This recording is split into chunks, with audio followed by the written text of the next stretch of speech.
Les documents de la Cour au service des motards. Un jeune garçon victime d'un faux renseignement. Un agent double de la police est démasqué et perd la vie.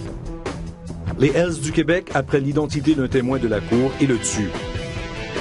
L'écoute électronique et la corruption chez les fonctionnaires.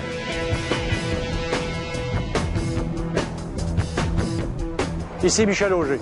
Cette semaine, je vous présente une enquête sur les méthodes de renseignement des bandes de motards criminalisées.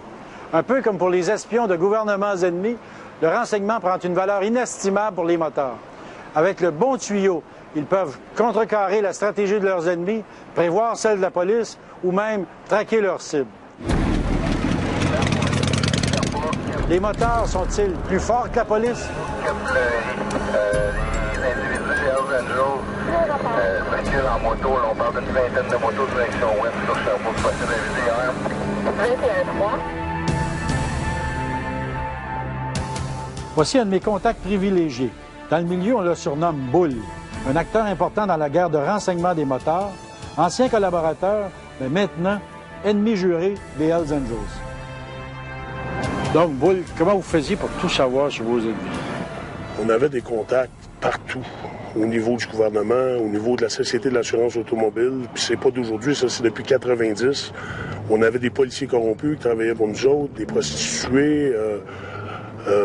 Moi-même, je faisais de l'écoute électronique. Il m'arrivait d'arriver puis plugger des systèmes d'écoute électronique sur les lignes téléphoniques à l'extérieur des résidences des gens de qui on voulait avoir d'informations.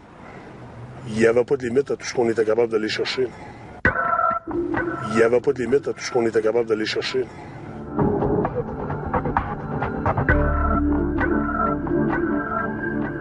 Les bandes de motards, devenues aujourd'hui des organisations criminelles ultra sophistiquées, se livrent à une véritable guerre du renseignement. Comme vous allez le voir dans l'enquête qui suit, ils sont prêts à utiliser tous les moyens, légaux comme illégaux, pour éviter les arrestations, mais surtout obtenir l'information essentielle sur leurs ennemis. En janvier 2001, un membre secret des Banditos est abattu. La police découvre chez lui des dizaines de caisses de documents provenant du Palais de justice de Montréal.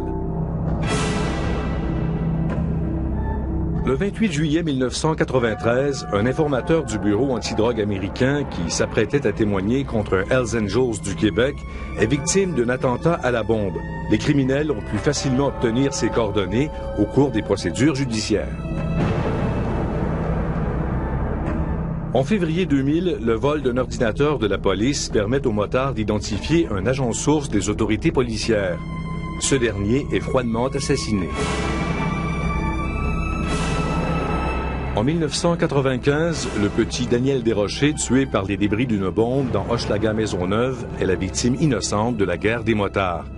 Un incident durant lequel un renseignement mal interprété a eu des conséquences mortelles pour un parfait innocent.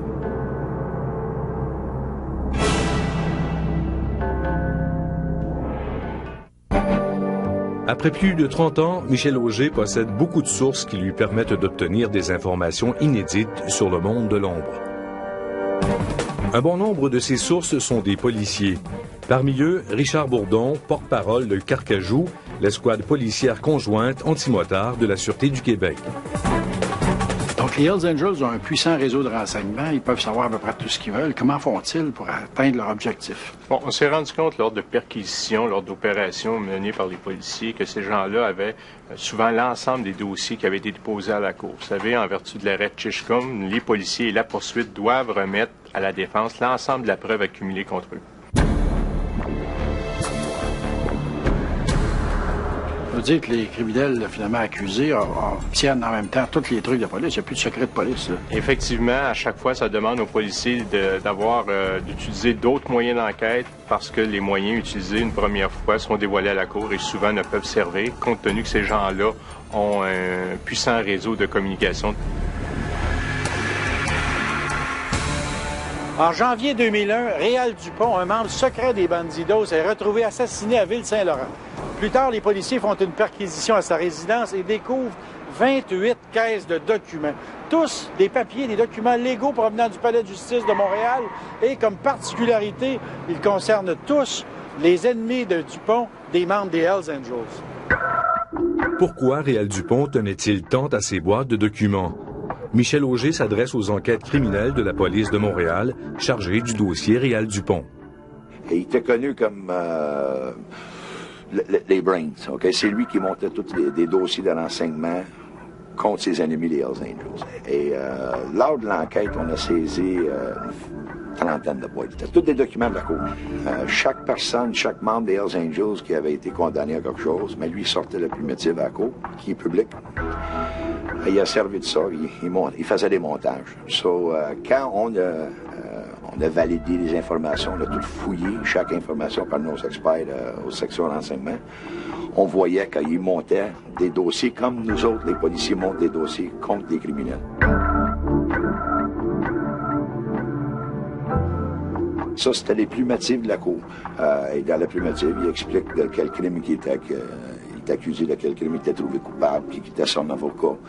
Et avec ces informations-là, bien, c'est sûr, il trouvait des adresses, puis il trouvait un véhicule qui a servi. Puis, c'était lui, il remontait les informations.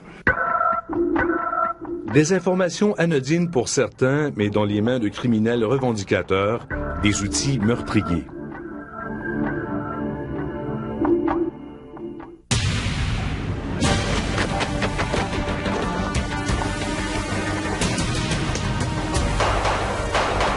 C'est comme un bureau de renseignement.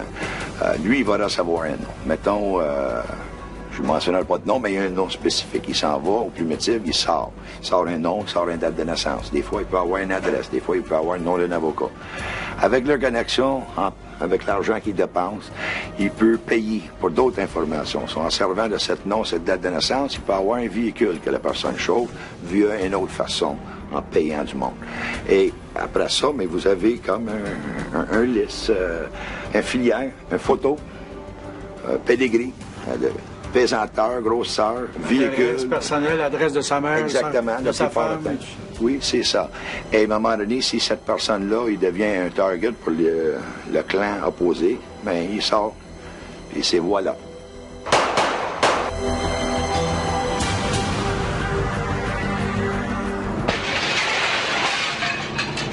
Réal Dupont était propriétaire d'un bar avec un des grands patrons des Bandidos. Lorsque les Hells Angels y ont mis le feu, Dupont est devenu leur ennemi juré. Recyclé dans le faux monnayage, il est condamné pour fraude quelques années plus tard et libéré à la condition de ne plus fréquenter les criminels. Mais décidé à se venger, Dupont rejoint les rangs des Bandidos en secret. C'est alors qu'il se met à fouiller les milliers de dossiers du Palais de justice de Montréal afin de découvrir les moindres secrets des Hells.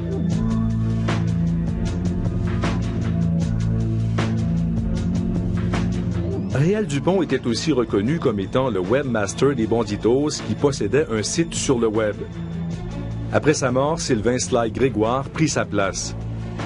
L'expertise qu'il a su développer des logiciels informatisés lui a permis aussi de récolter et disséminer de multiples informations utiles qu'il a fournies aux différentes bandes de motards selon ses allégeances.